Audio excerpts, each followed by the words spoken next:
সিদিনা আছিল 1 মে অৰ্থাৎ শ্ৰমিক দিৱস আৰু বুদ্ধ পূৰ্ণিমাও আছিল।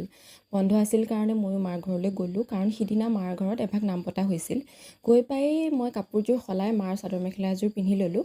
তেতিয়ালৈকে মাহঁত গোঁসাই ঘৰত সোমাই কাম কাজখিনি আৰম্ভ কৰিছিলেই আৰু গোপিনী সকলো আহিল, তেওঁলোকক চাহ পানী দিয়া হ'ল আৰু তেওঁলোকে নামভাগ আৰম্ভ কৰিলে। মই কিছুমান ক্লিপছ ল'ম বুলি ভাবিও আচলতে লোৱাই নহ'ল, কাৰণ ব্যস্ত থকাৰ কাৰণে পাহৰিয়ে থাকিলোঁ।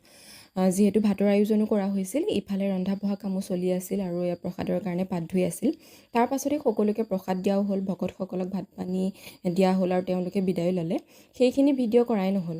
শেষত আমি ঘৰৰ মানুহখিনি খাই থকা সময়ৰ ভিডিঅ' এয়া আমাৰ এগৰাকী বৌ, তেওঁক আচলতে সকলোৱে ধেমালি কৰি ভাল পায়, গতিকে মই ভিডিঅ' কৰি থকাৰ সময়ত তেওঁক কিছুমান জমনি কথা কৈ সকলোৱে ধেমালি কৰি আছিল।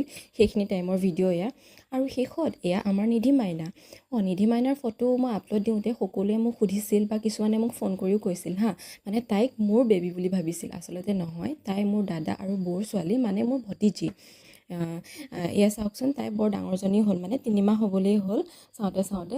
আৰু এয়া তাইৰ যিহেতু তাই কলকলাব পৰাও হৈছে, সেইখিনি টাইমত তাইৰ লগত ধেমালি কৰি থকা সময়ৰ ভিডিঅ'। বাৰু, আজিৰ ভিডিঅ'টো ইমানেই আছিল, বাই।